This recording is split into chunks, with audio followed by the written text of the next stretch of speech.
அன்புடையீர், ஆயிரம் மக்கள் பிரச்சனை வந்தாலும் அதை பற்றி எள்ளளவும் தீர்வுகளை குறித்த கருத்துக்கள் கூறாமலேயே அரசியல் களத்தில் கட்சிகள் போட்டியிடுவது, வாக்குகளை அள்ளுவது மிகப்பெரிய தந்திரம். அது எப்படி நடைபெறுகிறது என்பதை கொஞ்சம் பார்ப்போம். தேர்தல் வியூக வித்தகர்கள் இப்படியும் சில பேர் பொழப்பு நடத்துகின்றார்கள். பல நூறு கோடிகளுக்காக ஒப்பந்தம் செய்வது, அடுத்த கட்சிகளின் மீது அவதூறுகளை விளம்பரப்படுத்துவது, வெகுஜன தொடர்பு டிவிக்கள் பேப்பர்களிடம் பேரம் பேசுவது, மொத்தத்தில் மக்களிடையே பொய்களையும் புனை சுருட்டுகளையும் தேன் தடவி பரப்புவது, மூளை சலவை செய்து வாக்குகளை திசை திருப்புவதே இவருடைய பிரதான பணியாகும். எந்த கட்சிக்கும் தனித்து நிற்கின்ற துணிச்சல் இல்லை. கூட்டணி என்பது காலத்தின் கட்டாயமாகிவிட்டது. ஜாதிய கட்சிகள், வட்டார அளவிலான சிறிய கட்சிகள், ஏன் மத அடிப்படையிலான கட்சிகள், மடாலயங்கள் கூட அரசியலிலே கால் பதிப்பது, நல்லதொரு வருமானத்தை அறுவடை செய்வது வழக்கமாகிவிட்டது. சீட்டுகளினுடைய எண்ணிக்கை, நோட்டுகளினுடைய அளவு, திரைமறைவு பேரங்கள் என பல ஆண்டுகளாக பல கட்சிகள் கைதேர்ந்த தரகர்களாகிவிட்டார்கள். பேரங்கள் படிந்த பின்பு, கூட்டணிகள் எல்லாம் அமைந்து தேர்தலும் முடிந்த பின்பு நடக்கின்ற கேலிக்கூத்துகள் கேவலத்தின் உச்சம் தொடுவதும் உண்டு. தொங்கு சட்டசபையினில் சுயேட்சைகள், சிறிய கட்சிகள் ஏன் கழுத்தில் தன் விலை எத்தனை கோடி என எழுதி அட்டைகளை தொங்கவிட்டு சட்டமன்ற பாராளுமன்றத்தை சுற்றி சுற்றி வருவதும் உண்டு. பேரத்திற்கு படியாத கட்சிகளை இரண்டாக பிளப்பது பெரிய கட்சிகளுடைய பணி. பல்லாயிரம் கோடிகள் பண பரிவர்த்தனைக்கு பிறகு மந்திரி பதவிகள் விநியோகம், அதன் பிறகுதான் ஜனநாயக அரசு பதவியேற்கும். இன்றைய நம் பாரத நாட்டில் மக்களாட்சி என்கின்ற இலக்கண வரைமுறைகள் எல்லாம் குழி தோண்டி புதைக்கப்பட்டு விட்டது. மக்களாட்சி வரலாறு மாண்புகள் நிறைந்தது. மைய கோஷங்கள் மாறுபட்டாலும் மக்களாட்சி என்கின்ற அரசியல் ஜனநாயகம் பல நாடுகளில் வேறு ஒன்றி வளர்ந்து நிற்பது பெருமைக்குரிய விஷயம்தான். சுதந்திரம், சமத்துவம், சகோதரத்துவம் என்கின்ற கொள்கைகளை முன்வைத்து பிரெஞ்சு புரட்சி நடைபெற்றது.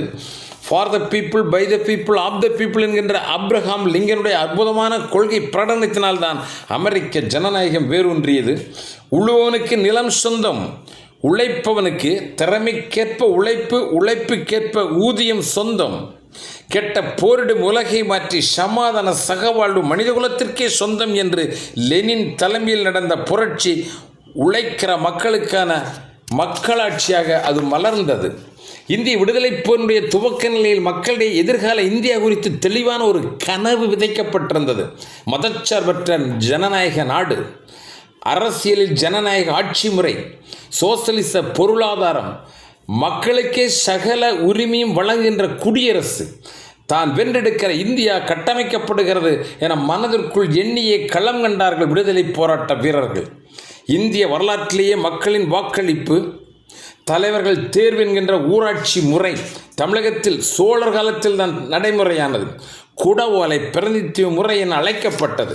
தகுதியானவனுடைய பெயர்களை ஓலை சுவடிகளை எழுதுவது, ஒரு பானையில இட்டு குலுக்கல் முறையில் தலைவனை தேர்வு செய்வது, கிராமங்கள் வாரியங்களாக பிரிக்கப்பட்டு செயல்படுத்தப்பட்டது. விவசாய வாரியம், தோட்டக்கலை வாரியம், ஏரி வாரியம், பஞ்ச வாரியம், பொன் வாரியம், அரசும் ஊராட்சி நிர்வாகங்களும் தன்னலமற்ற தொண்டு அமைப்புகளாக செயல்பட்டன. அவர்கள் தங்களை மக்கள் பணியாளர்களாகவே கருதினார்கள்.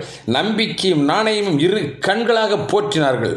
ஆனால் இன்று காலம் செல்ல செல்ல மக்களாட்சி பெயரளவிலே அமைச்சர்களே அரசர்களாகிவிட்டார்கள்.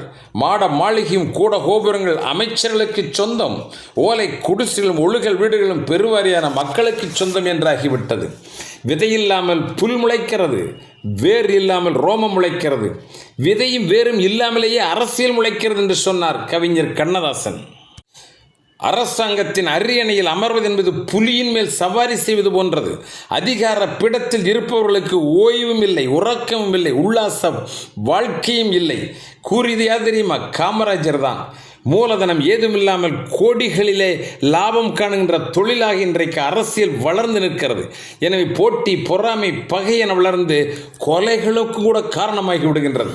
இன்றைய நிலையில் நேர்மையும் ஒழுக்கமும் செல்லா காசாகிவிட்டது. சாதாரண மனிதர்கள் நுழைய முடியாத பணக்கோட்டையான அரசியல். கோடீஸ்வரனுடைய கொலைக்கும் அஞ்சாதவர்கள் கூடாரமாகிவிட்டது என்பதுதான் தேர்தல் வல்லுநருடைய கணிப்பு.